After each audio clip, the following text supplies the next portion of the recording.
Hello, people of the internet. It is I, Andres Perez, aka Kaiju Noir, back from the dead. Because as we all know, anything more than like a couple of weeks, you're considered like dead. It's like an eternity in YouTube time. So apologies for the long wait. I recently moved back here to the good old US of A.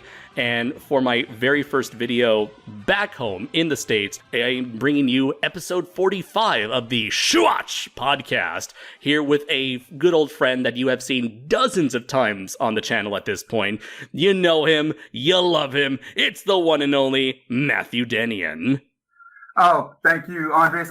It's so great to have you back in the States because we can do this thing on a normal timeline for both of us. I know you're usually like up super early and I'm up super late to record these, so people will get us at our freshest now. Yes, exactly. Living in America. Eye to eye. So, what are we going to talk about this fine afternoon, Matt?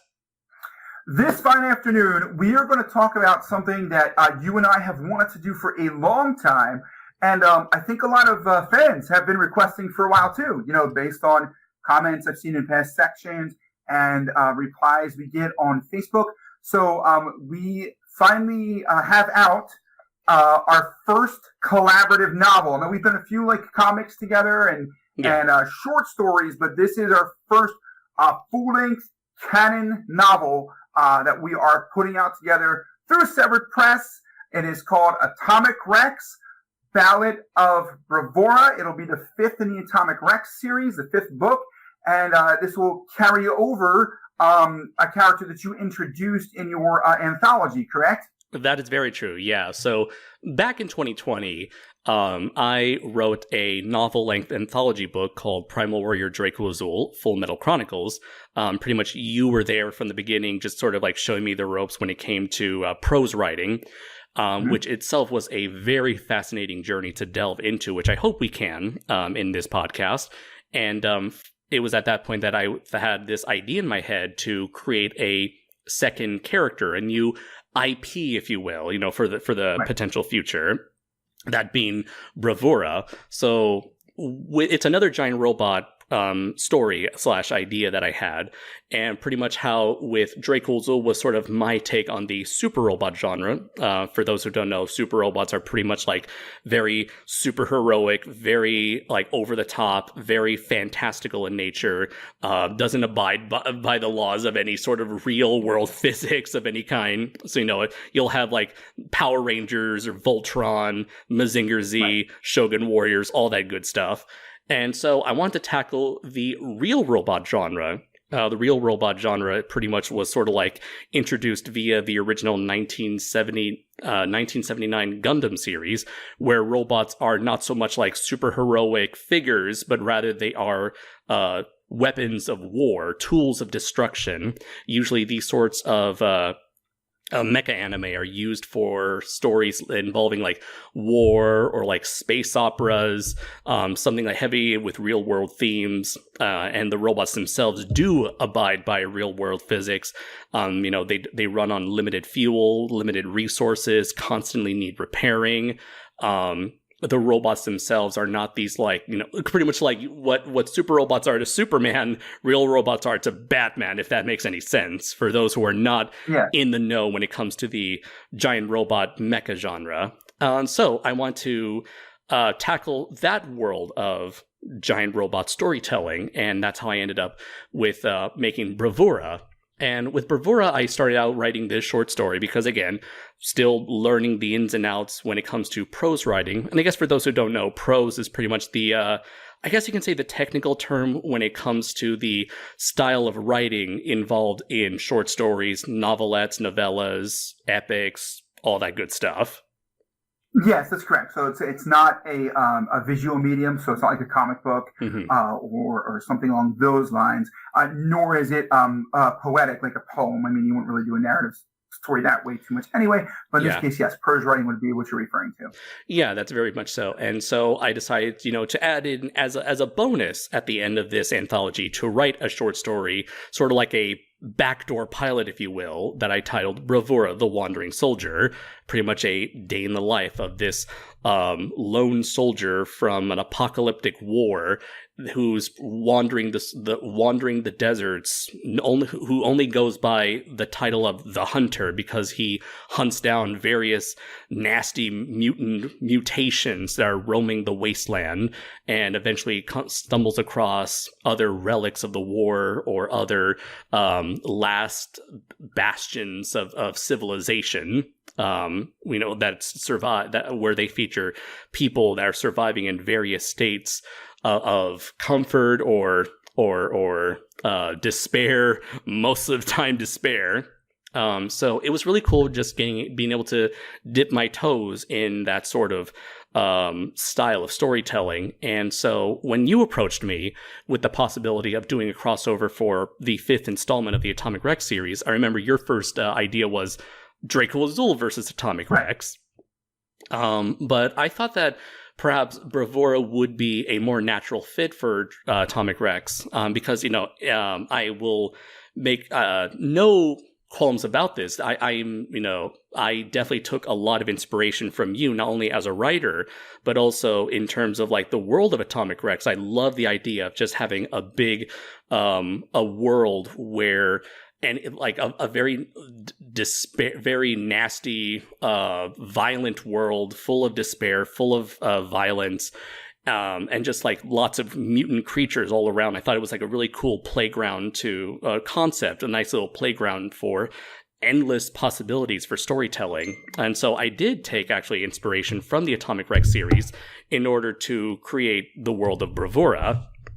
And given that I chose to make my character a post-apocalyptic story or setting, and Atomic Rex is also, naturally very post-apocalyptic, I thought it'd be a better fit for the characters to suddenly meet in a world where, in terms of like canon or continuity, yes, this is definitely in line with Atomic Rex.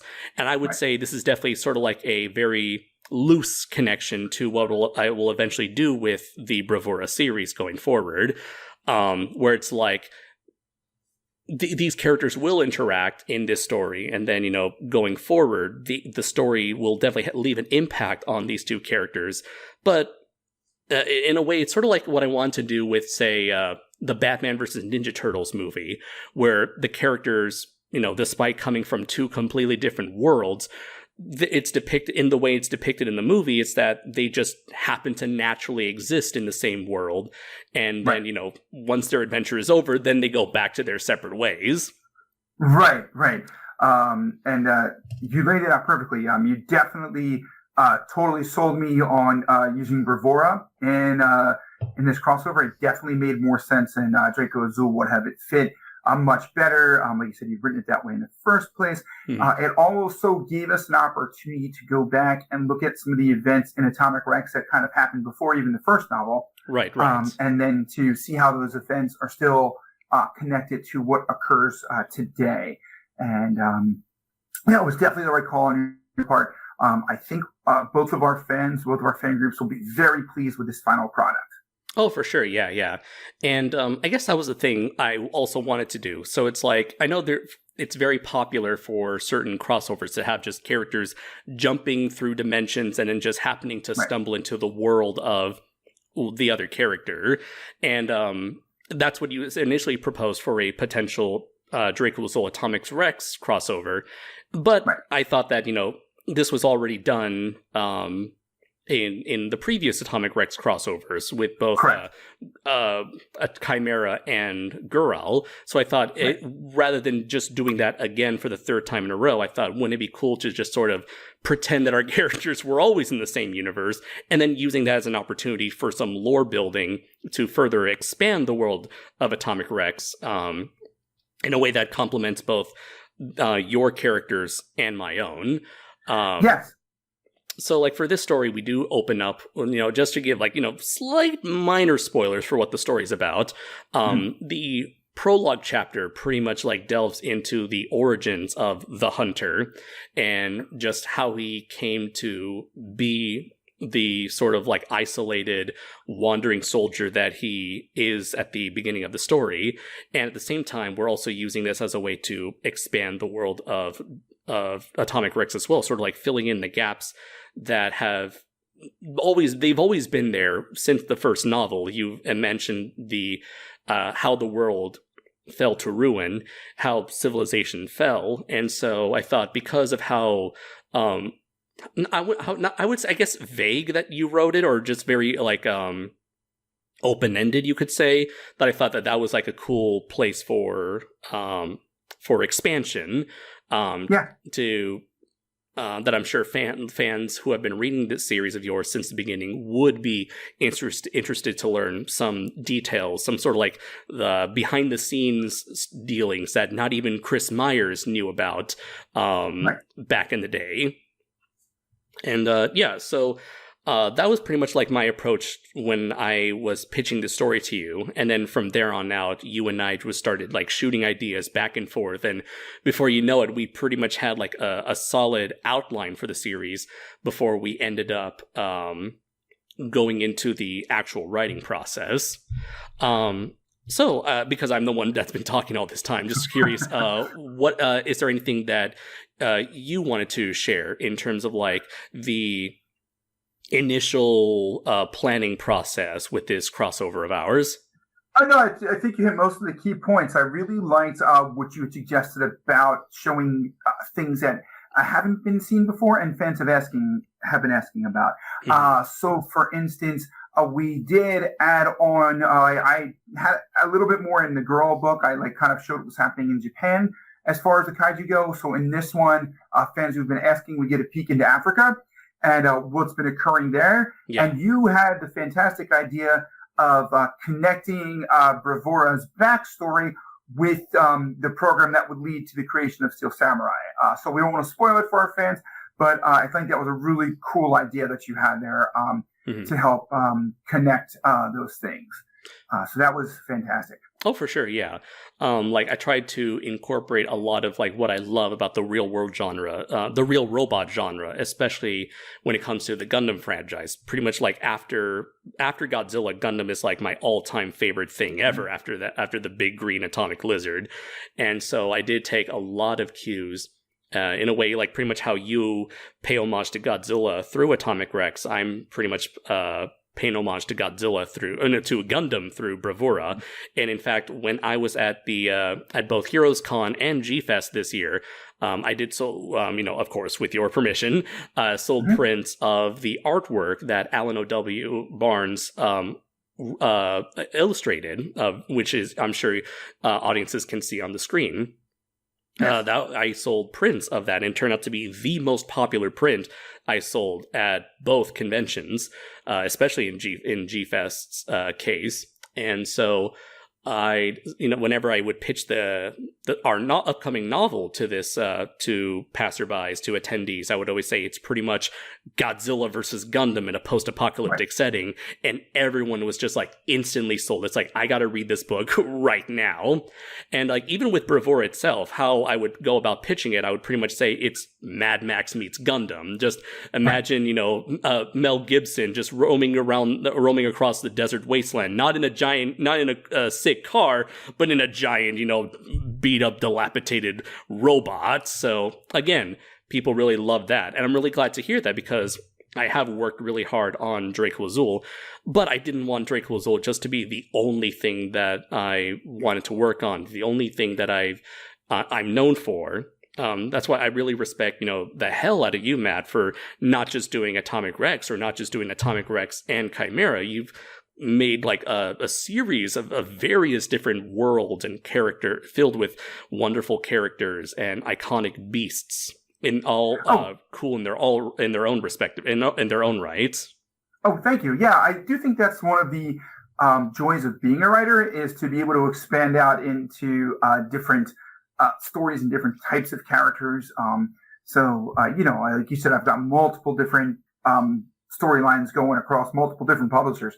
So it's just, different characters and different universes. And it gives me opportunity to really have fun with it.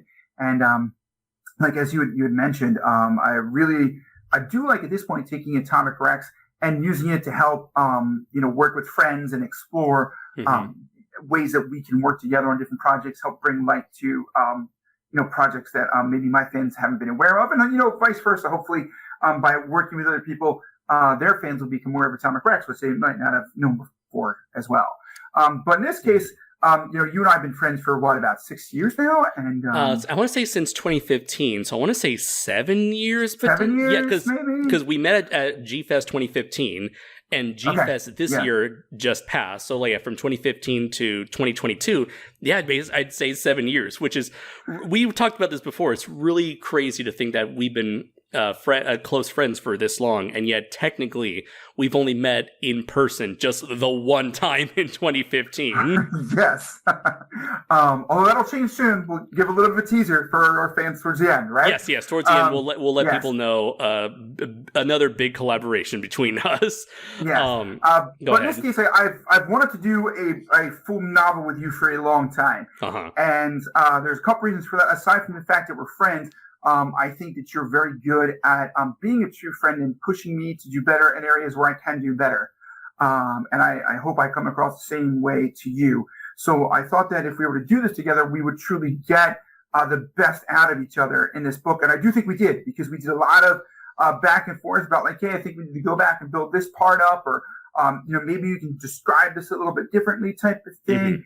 And we're both very open to helpful criticism, so I think that we both took it well on both sides, and the stories come out very well, and it gave us both an opportunity to really develop our characters. Now, you had the short with Bravura before, but in this case, I think in this book he really shines as developing him and the Hunter as characters, and showing what they're all about.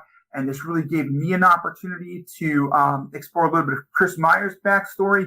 And from my perspective in this one, and I guess not a spoiler, but just what it's about, is in this story, it's Chris dealing more with his daughter Emily, who's now an adult, as opposed to Kate, who his wife, who's usually interacting with. And this bringing Bravura into this actually really gave me a good opportunity to show how that worked, with the perspective of people who knew what the war was like, or the world was like before this apocalyptic war, and then looking at an Emily who's grown up, just this is what she knows growing up. So it was very interesting to play with those dynamics as well, I thought. Oh, for sure, yeah. There's one thing I really loved about your writing in this book, not to constantly inflate each other's egos here. But, right, yeah. But it's the truth. I did enjoy seeing you continually progress this universe that you've built forward. It's not just, it's not like a status quo thing where everything's the same, just new monster, Atomic Rex is back, Chris goes out into action, saves the day, and then everything goes back to normal. No, I do like that you continually move the characters forward into the next stage of their lives. At the very start of this series, you had Chris Myers, who was sort of on the almost on the brink of insanity, just very close to just giving it all up, and then eventually finding hope with Cade. Eventually, as the series goes on, they started a family. You see the kids grow up with each installment. Now these kids are adults, and you sort of start to do the process of the passing of the torch, where you make it clear that these characters, both Cade and Chris, they're not getting any younger, and eventually, their time will eventually pass, and so they're actively working alongside their children, making sure they, as well as their peers, are willing to carry on the work that Chris and Cade worked so hard to achieve in the earlier books. That's even something I've always loved with something like Gundam as well, especially with the main continuity when you go from Gundam, Zeta Gundam, Double Zeta, Char's Counterattack, Victory Gundam. The universe is continuously moving forward. Nothing ever stays the same. Sure, there is the theme of war. War never changes. There's always going to be conflict. In the same case here, where it's all about survival, it's all about cooperation, and there's always going to be conflicts.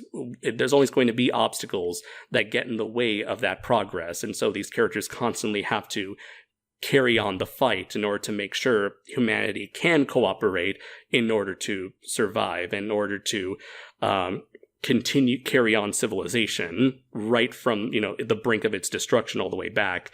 And being able to have my character be a part of the Hunter, be a part of all this was really cool. And that was the thing I think I suggested in terms of like how to approach the interactions between Chris and the Hunter, and that is something I always love about character interactions is always the sort of like contrast between them. I mentioned earlier that Chris in book 1 was just on that brink of giving up, and yet he was thankfully saved from that dark place he was in. And here we have a character with the Hunter who never had that opportunity. He has pretty much been alone for like the last 30 years, 20, like the last several decades, you want to say, let's say. And so like he has gone a completely separate path where he's just, all about himself. Yet that there's that small bit, that small code of honor that he remembered from his days as a soldier in the war. And it's sort of like his interaction with Chris, that's sort of like, both of them realize that as fellow soldiers of their country, and both mech pilots, both of them kind of feel like that kinship. They're like, I could have been this guy had things turned out differently for me, both in positive and negative cases. And I thought that was the coolest thing I've noticed. And it was really cool to just sort of like build up to that eventual meeting between the two, where we do establish that fact with Chris and his ties with his family on your end, and the Hunter with his sense of isolation and his sort of like disconnection, his like trying to repair that disconnected tie to humanity, to his humanity. And it's a way it's like very interesting given how, when you sort of compare that with our own life experiences. For the last 6 years of my life, I lived in Japan, pretty much, again, like physically separated from the world that I knew before in America. I live in a world where, I do not natively speak the language that's commonly used among everyone around me. Meanwhile, you have yourself, you have your community, your family, your friends, and loved ones. Meanwhile, I'm, for the most part, separated from all of that. So I thought, it was kind of cool in a way, just sort of like putting ourselves into, like writing, like kind of like putting a bit of ourselves into our respective characters and just sort of like making these, fantastical, exaggerated almost like versions of us in a way. Oh yeah, it's I think a lot of writers do that. I try to do that in almost all of my writing. I find it very cathartic. So like and you mentioned, I think you hit this nail right on the head, where in this book, Emily, Chris's oldest daughter, is really an adult now, and my oldest daughter isn't an adult yet, but she's going to be in 8th grade. So she's definitely, the conversations I have with her now are different than the conversations I had with her even when I wrote the first Atomic Rex. Mm-hmm. So I try to like take those, incorporate that look about how my life is changing, and apply it to obviously an exaggerated version of myself in a different world.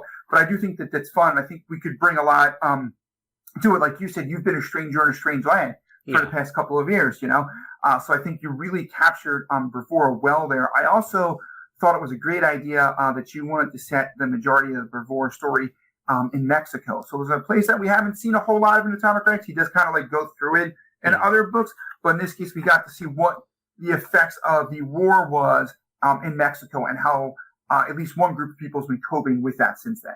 Oh, very true. Yeah. And that's another thing I also loved doing with this book. What was it? It was book 2. No. What it was, I forgot. Was it Polar Yeti that you had the Peruvian?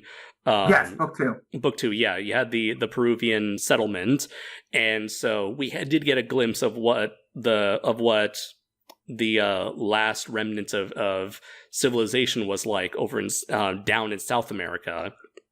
And I thought, wouldn't it be cool to sort of like bring things a little closer to home and see what Mexico has been up to? Because again, I feel like, whether it was intentional or not, you feel free to answer this question. But I thought it was really cool that you left so much of the world up in the state of the world up in the air outside of the U.S.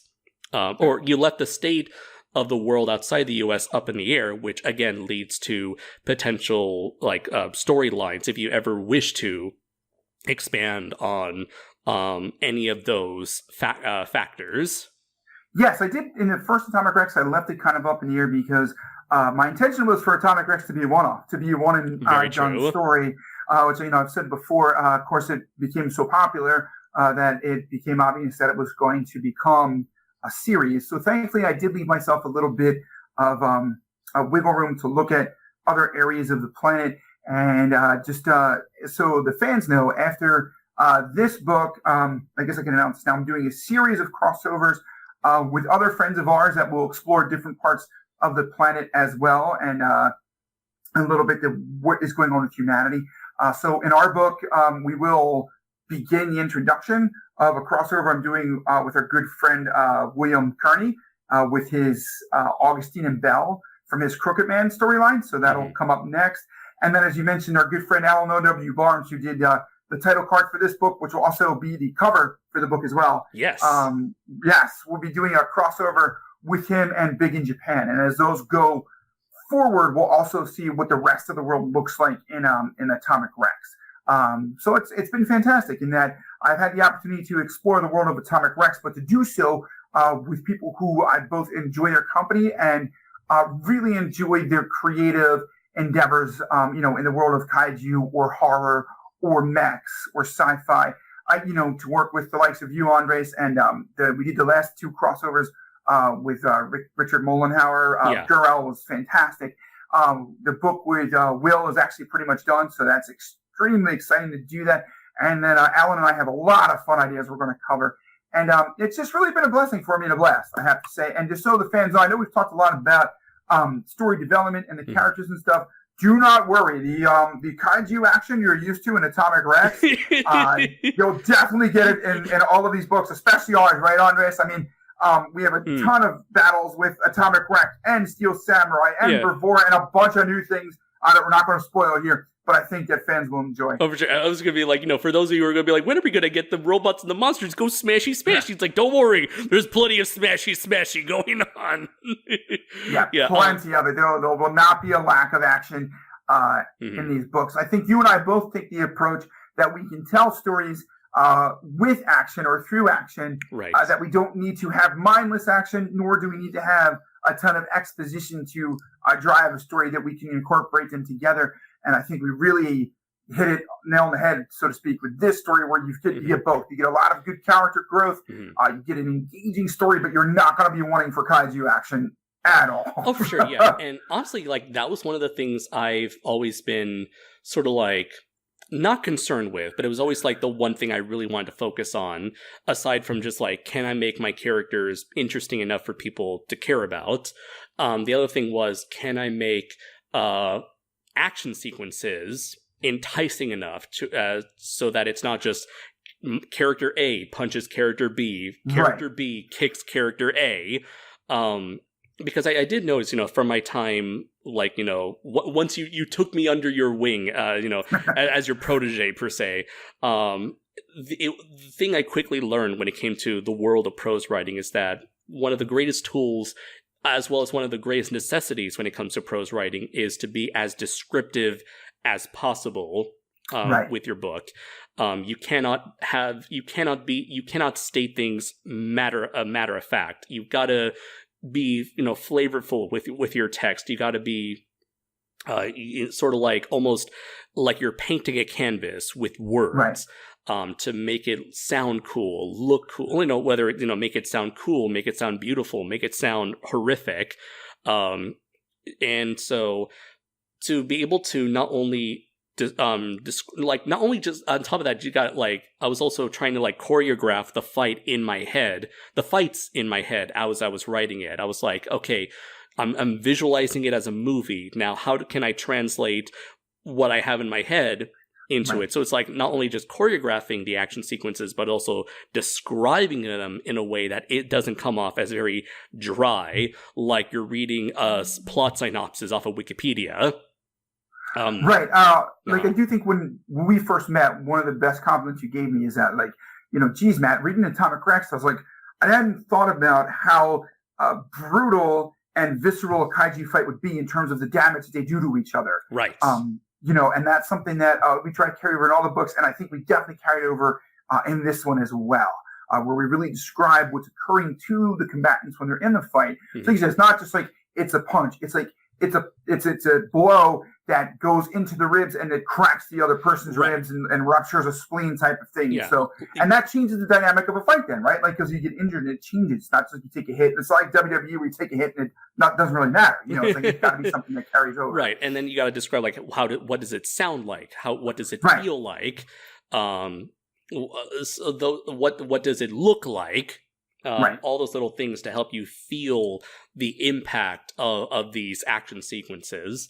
And like from like listening to your feedback and listening to, whatever things I could improve on or things that I excelled at, it was a very encouraging creative process that allowed us to carry on this project smoothly. And I would say, I was really glad we were able to do what we did with this novel, especially considering that as we were writing this novel, I was in the process of moving from Japan back to America, which was its whole, had a whole set of issues that had, so it's like trying to balance both coming back home and just, working on this project, because you and I both wanted to have this book out by the summer convention season. And when it comes to collaborating and writing, working with a co-writer, one of the biggest things that you need, like if you ever wish to go into a collaborative project, one of the biggest things that's required for a collaboration to work, in my opinion, is constructive criticism. Because if you're just constantly patting each other on the back, telling people what they want to hear, you're just not going to get anywhere in terms of like improving as a writer, as an artist, as a storyteller. You need that constructive feedback in order to say, okay, clearly, I have room to grow and I should take this as an opportunity to work on exactly that. Because you would want to, as a creator, to be like have your project be the best it can possibly be at that moment. I know. I'm sorry to cut you off. I was going to say I know it sounds like we've been patting each other on the back a lot because we're proud of what we did and we worked hard on it. But the fans should definitely know, like, you and I had a lot of suggestions for each other as we went through. Like, and said, oh, we got to go back and redo this, and we got to go back and redo this. I'm sure you were times you're like, that's my friend. I'm gonna go with this. Take a deep breath. It's like, you're the more experienced writer here. I gotta listen. I gotta follow everything you say.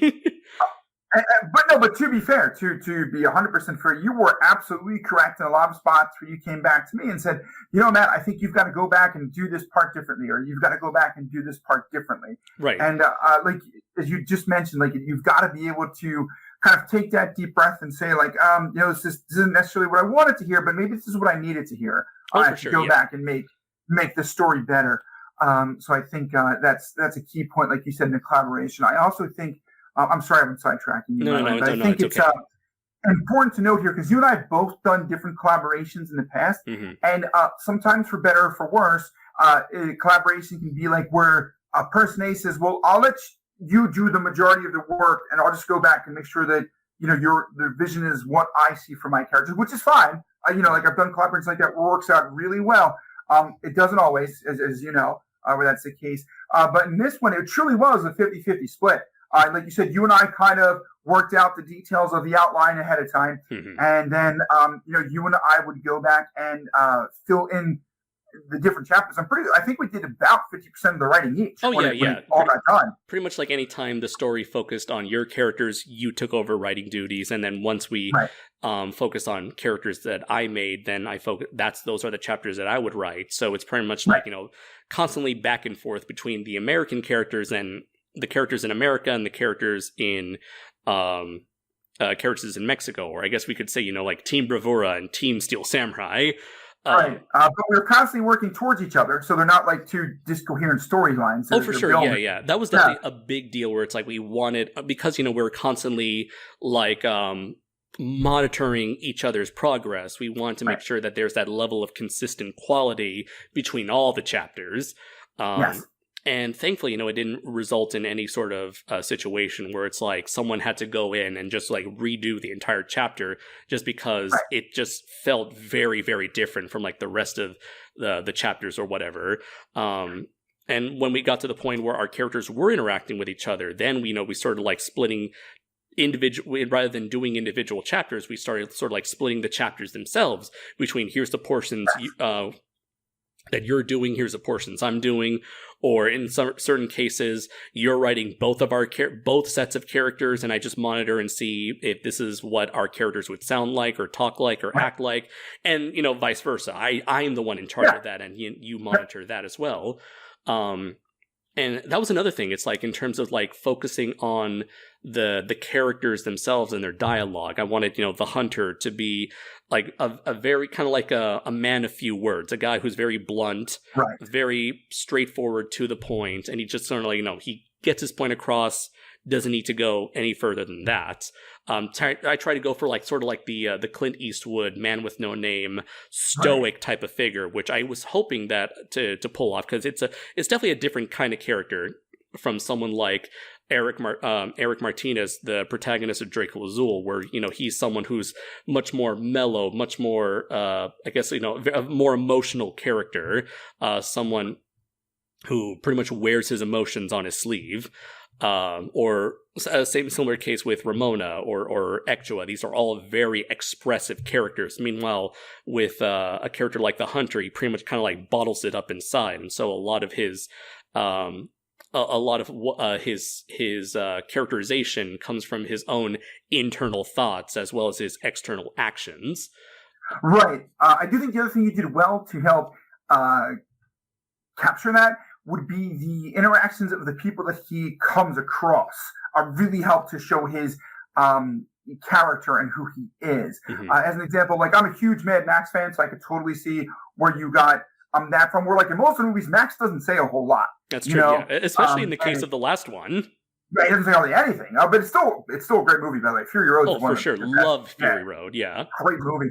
But he doesn't say a whole lot. It's the people around him who do. So you did a very good job of developing new characters that we're introduced to, who you can understand the hunter's motivations and his feelings based on how he reacts to those people, and even more so how those people react to him, which I thought you did a great job of. So you don't get like a whole lot of exposition from the hunter, but you get the character of the hunter through the interactions with other people. Oh, for sure, show me, don't tell me type of thing. Yeah. Which I thought was great. Oh, yeah. I've always been a fan of like the stoic character, the lone badass. And I've often just, me personally, I would often disagree with the notion that because a character is stoic, it means they're boring.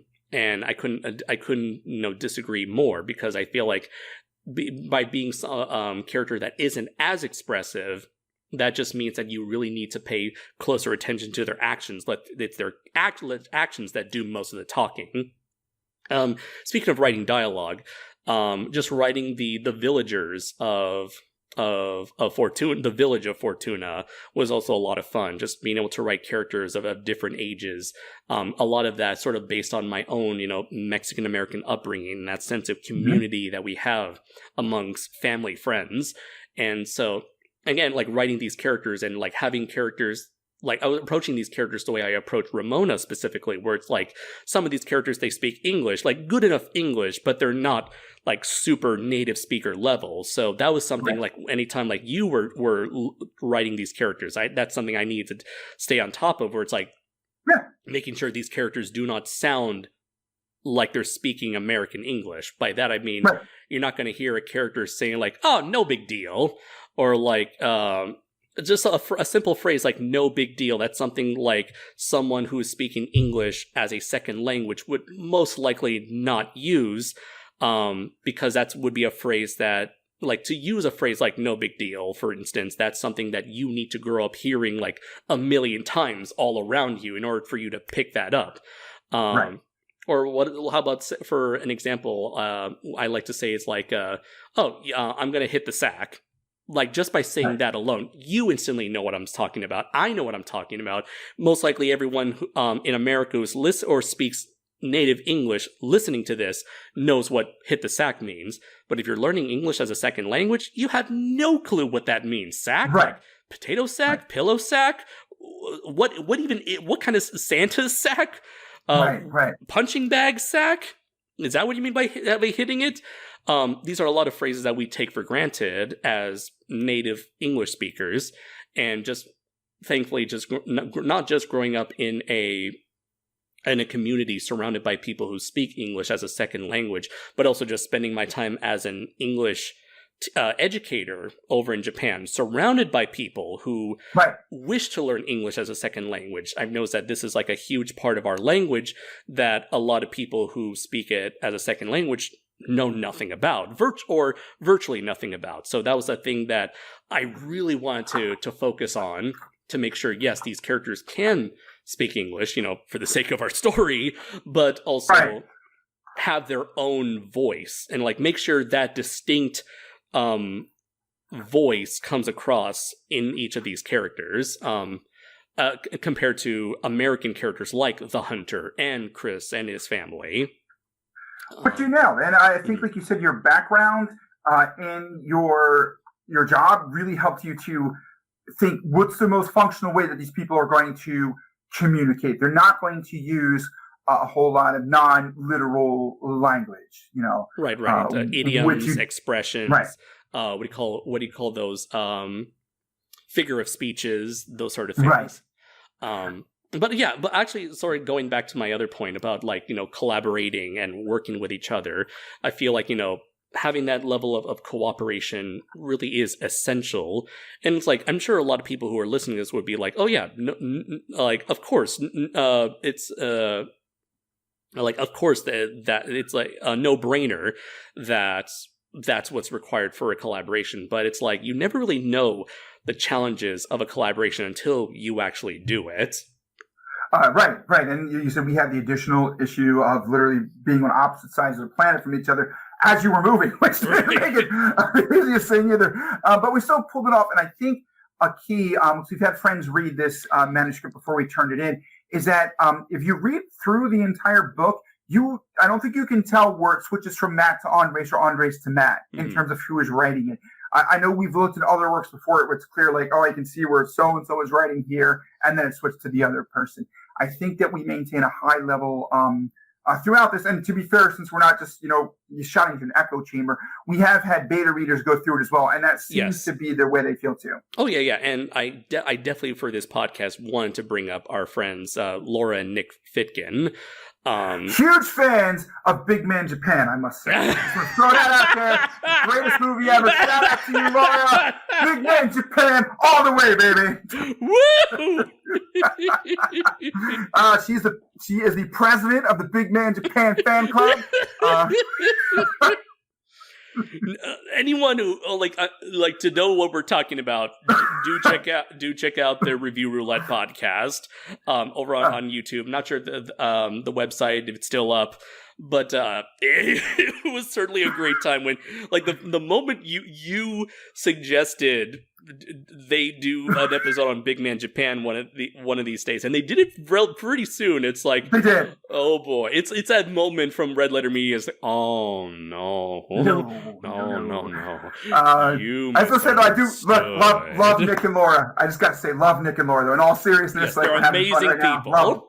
Yeah, and I'm really glad to have had them on, to have worked with them as beta readers for this novel, and for them to find further things that we needed to work on. A lot of things that you and I missed, as much as we tried to work on finding each other's mistakes. She came in, she or Laura and Nick would come in, especially in Laura's case.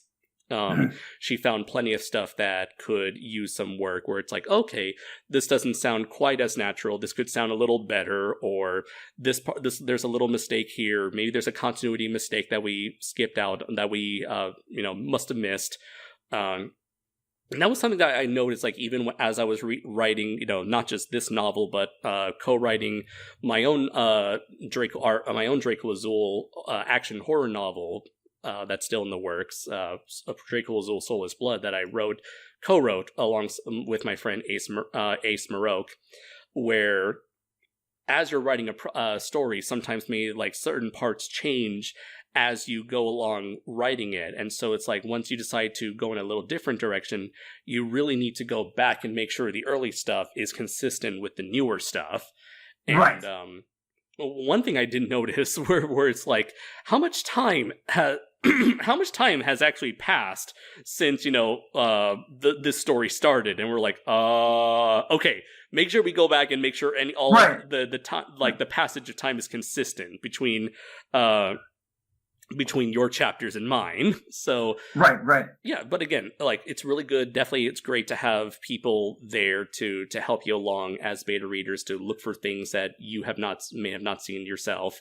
And then even like as we submitted this to Severed Press, their team of editors found just a few things that all of us missed. So it's like having as many people as you can check your story.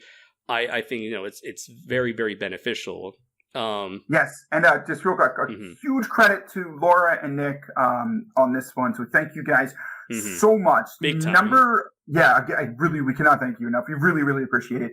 The number of like mistakes and errors that Severed Press found was significantly less than anything I've turned in myself, or turned in even with working with another author, having them read through it as well. So a tremendous job by them, and I really can't thank them enough for helping us out with that. And we're going to send them a little something. So. They're the true MVPs in this entire journey. Yeah, just to be totally frank about the situation, they really are. Mm-hmm. So yeah, that's it. So yeah, again, this all further goes into what I've been saying this whole time. Collaboration takes a lot of time, a lot of patience, a lot of open-mindedness. And of course, there are going to be those times where it's like, I have this idea, I really want to stick with it. And, this could occasionally lead to issues, which thankfully I don't think we actually ran into any issues like that, where it's like, it's not like a Tommy Wiseau situation with The Room, where it's like, I want to do this, and everyone says, no, that's not going to work. And Tommy's like, no, I don't care. I still want to do it this way. I know. I feel like if we did make some changes throughout the story, but if either one of us made a suggestion, we had a good path for how to get there. It wasn't just like, I want to do this, I don't know how I'm going to get there, but we're going to do it. It was a good path that was still driving the story forward. Oh, yeah, yeah. Like, I'm not even through spoilers, but like, there's we both introduced like a new character who works as a nemesis for some of our guys, and we were able to incorporate that in very well and weave it into the story. So I think that worked out very, very well. It was a great process. It really was. I know we've talked a lot about that, but I think it's one of the more intriguing things in the look behind the book itself. I do still think fans will be very excited about the story. We're not going to spoil too much of it here, obviously, right. But I do think like giving a little peek behind the curtain is interesting. So I will be asked a lot from people. I don't know if you are too, about like the collaboration process when I do a book with another writer. Right. So, like, yeah, the only thing I can remember, maybe there were times where it's like, there was like a certain plot device that I want to use. And it's like, I thought, oh, let's do it. Let's go in this direction. But you're like, okay, this is not consistent with what I've established before. So right. I've got to do it in this direction. I was like, oh, okay, gotcha. Compromises definitely have to be made. And I pretty much was like very open-minded to anytime I had an idea, but then you said, oh, actually I have this that I think is a better idea. And there were cases like that where it's like you had an idea and I thought, oh, let's do it in this way instead. It's definitely a little bit of like a give and take, back and forth sort of deal. So like compromise is also something that's very, very in my opinion, essential when it comes to collaborating. You can't just have everything you want or everything the other person wants. You got to do, make sure both people are happy, so it's like you get enough satisfaction out of the final product as much as they do. An equal amount of satisfaction that the person you're working with gets as well. Right, especially when you're doing like a crossover like this, where you want to make sure both people are happy with the way that their characters are represented and the way that they come across and the way that they're developed. And like you said, I think we did it very well. We never really said no. It was always like, oh, we can do that. It's just we have to do it this way, Right. in order to make it work. I think Ricky Molnar put it really well when we were talking about the collaboration process with him. And his answer is always like, I like that, and like add on to it, which I think was a very good approach that he had. And this is just working with between doing like a crossover where it's like, it's half of it is my characters, half of it is your characters. So there's definitely sort of like a, gotta be like almost like a 50-50 distribution here. Meanwhile, Yes. I will certainly say that collaborating on that Draco Azul novel I wrote, that's definitely a bit of a different situation where it's all my characters. And this is sort of like, just working to see like my co-writer introducing a bunch of ideas, and then me making sure that it stays consistent with everything that I've established before and everything that I have planned for the future.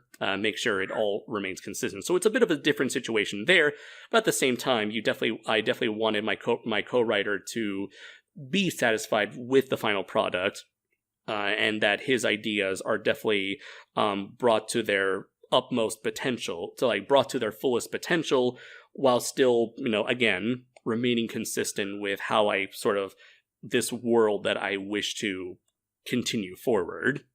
Right. Along those lines, too, we should not forget to mention our thanks to our friend William Kearney, because he had to take a close look at the chapter that is going to lead into the next Atomic Rex of the characters. Yeah. So that's another bit of collaboration there, where you start leaving a trail of breadcrumbs that eventually lead to the sixth installment of Atomic Rex. So correct. You got to make sure that this setup again stays consistent with everything that Will has done with his webcomic series, The Crooked Man and His Not So Scary Crooked Cat Girl. Right.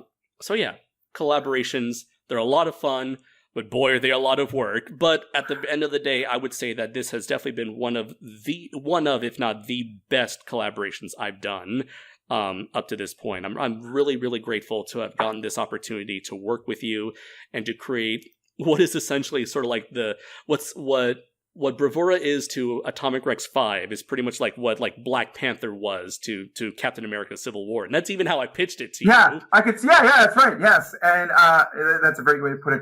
And I feel the same way. I really was happy to get this book done. I enjoyed the process of writing it with you as a friend and also as a peer, so reviewing each other's work. Mm-hmm. I enjoyed the story itself, and I think our fans will enjoy it as well. And if they're looking at the title card that Alan did, Alan O.W. Barnes, he really captured the feel we were going for in this book. So, one look at that awesome artwork of like Bravura just jumping towards Atomic Rex and they're both ready to go. I think that really sums up in one look what this book is about and how fun I hope it will be for our fans. Mm-hmm, for sure. And I'm really glad that I'm able to have this chance to show the world another look at Bravura, to be able to not only include him in a Draco Azul product for fans of Draco Azul, but to also include him in include in a full-on crossover with Atomic Rex, introducing him to the Atomic Rex world. And I certainly can't wait to eventually give Bravura and the Hunter their own novel, hopefully novel, maybe, God willing, a series of novels even. Yeah. So the door's certainly open for you now. Oh, for sure, yeah. And I was like, hey, if Ricky was able to get a full-on Growl novel made after Atomic Rex 4, hey, who knows? Maybe there's a chance I can get that Bravura novel out sometime after Atomic Rex 5. Are you teasing a Bravura Chimera crossover like you did with Ricky, or is there something else you got in your mind for that? Well, all I'll say is to quote one of my favorite trilogies of all time, "The future is what you make of it." So I'll be making it a good one. All right. Speaking of the future, because I got to wrap this up soon. Yes.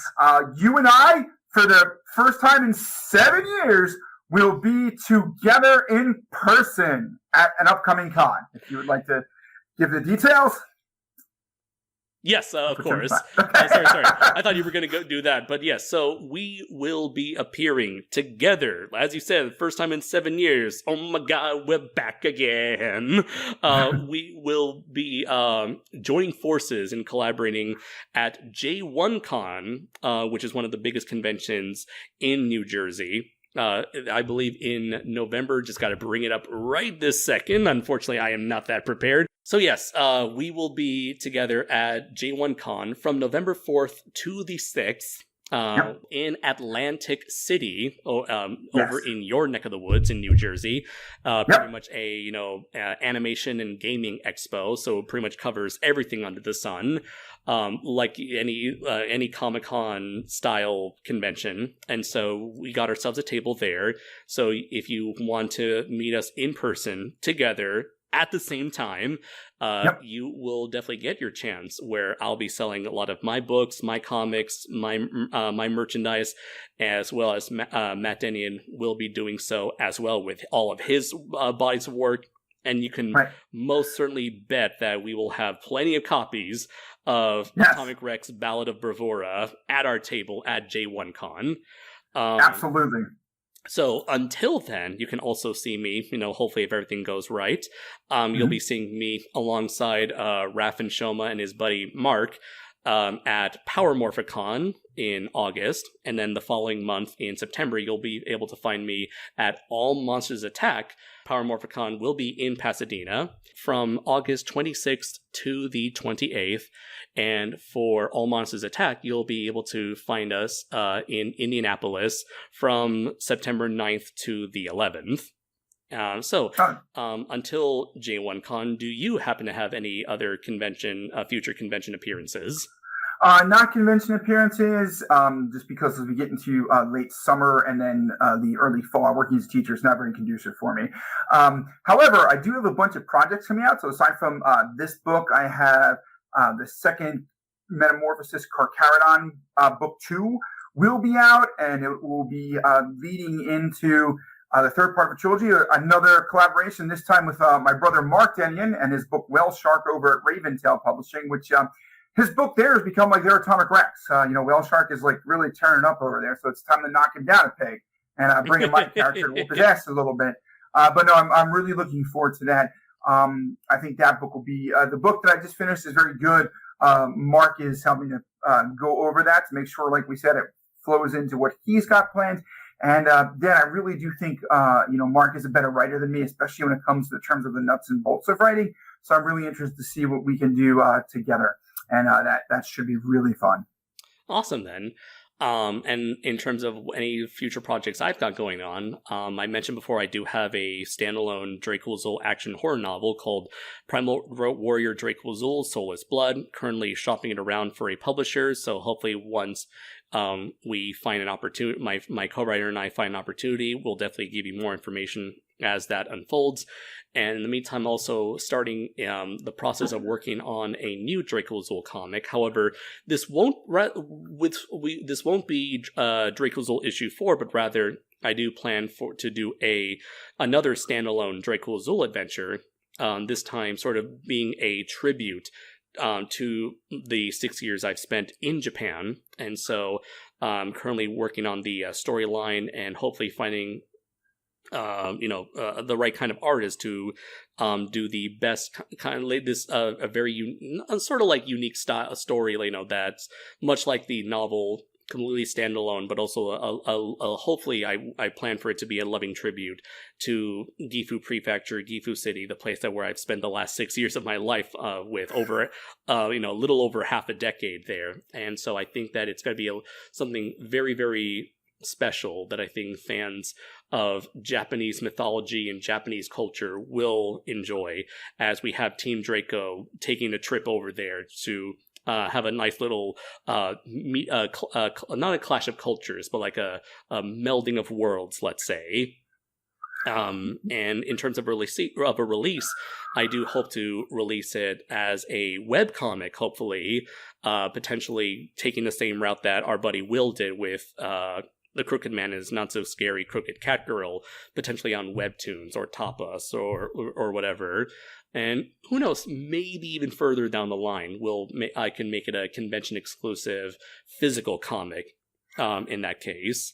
So definitely look forward to all of that and more. And I think part of that more would be, and we're not ready to give too many details yet, but look for another full-length novel collaboration between myself and Andres in 2023. Absolutely, which is very ironic, because this particular crossover we've actually been planning at least, since before the pandemic. Yeah, But quite a while. ironically, it ends up, what used to be, like, because we've actually planned this crossover well before any of the crossovers that you've already done. So Right, it's, yeah. so it's very ironic that one of the very first crossovers that you and I have ever, worked on has been pushed, because due to multiple circumstances. Right. It has been pushed so far to now it's like it's a crossover that's been done after all of these ones in particular. Yeah. So I saved the best for last. that's very true. Yes, like I say, it is pretty funny how life works out that way. Yeah. But yeah, this is certainly not the end for Matt Dennion and Andres Perez. Definitely look forward to more. So if you like Atomic Rex Ballad of Bravura, get ready for more, for more collaborations between us two chuckleheads. Yeah, and speaking of collaborations, the most important collaboration we have going is always Kaiju versus Cancer. Yes. We currently have a shirt out there. And in this case, so to be totally upfront, we usually send donations to St. Jude. In this case, it's a fellow Kaiju content creator whose name we're not going to release because the individual requested that we not do that, but all proceeds will go to this individual. So please, please, please visit the Facebook page, buy a shirt, buy 2 shirts, whatever your means can allow. It has a ton of Kaiju on it. Frank Parr did the artwork, and Tyler Souls did the coloring for us. It's got characters from myself, from my Kaiju Core book. It has Draco Azula's on there. Mm-hmm. Mark Dennion's Thesaurus Rex. Frank Parr has 2 characters on there, and Wayne Smith with the Raucous and King Kaiju. Zach Cole has his. I can't even say it. How do you say his giant spider's name? That character's on there. Ooh, I wish I had the list right now on me. I feel so bad. The genesis of Kaiju versus Cancer, we reached out to Jonathan Claude, and he gave us permission to use his and Chris Martinez's Triceras on this shirt, which is we can never thank him enough. And it's Chris was the reason we did this. So whenever we can get Chris's character on a shirt, it really means a lot to me. Oh, yeah, I'm sure it does to you as well. I definitely feel like his spirit and his creativity still carries on, in our hearts, and thankfully through our ongoing charity program. Right. Richard Mollenhauer's Gorel is on there as well. I don't have the whole list in front of me. I think we got what's Tyler's new character? Yeah, Ganagwa from his webcomic Colossal Conqueror, which I also recommend you check out. Yes, and Steve Sal's character is on there as well. Yes, Gigaraptor, yes. Yes. Which is also really cool to get all these collaborators involved to do a really cool homage to the Japanese poster of Destroy All Monsters. It was really cool that we did the American VHS homage, and it's great to do now the Japanese side of things. It's always really fun to sort of like pay tribute to the very things that inspired us with our own unique original creations. And, for people to have reacted so warmly to Kaiju vs. Cancer, even from its inception, has been an absolute blessing. And, hopefully we'll be able to sell enough t-shirts to make some difference to help a fellow artist/creator in need at this point in time. Yes. So please, if your means allow, go support that fundraiser. We greatly appreciate it. Yes, I'll certainly be having the link in the description of this video below. Fantastic, and I'm sure we can link the book here as well. Yes, that's very true. As of this recording, it's not out quite yet, but once this podcast is out, it's the book will certainly be available, and it'll be right there as well in the description, as well as links to all of our stuff. So you don't have any trouble at all following either of us at our respective social media sites. So whenever you can, if you're interested, if any of this sounds interesting to you, whether it's the book or the charity program or the charity program, charity campaign, or any of our individual works, what have you, please be sure to check out all the links. Yeah, and I just want to say, Andres, thank you so much for doing this project with me. I did really enjoy it. It was a dream to do a project like this with you, and I'm glad we finally got to do it. Yes, absolutely. It's really great to say that I got to work alongside one of my closest friends, being able to, work on something, make something really cool and awesome and beautiful, and being able to share it with the world. And it's definitely a huge highlight of this year and in the previous year, and being able to, like, just in terms of just my career, I guess you could say career, finger quotes, as a writer, to be able to work alongside someone as accomplished as you has, it will always be something that I will eternally be grateful for, and I can't wait to do more of these collaborations with you in the future.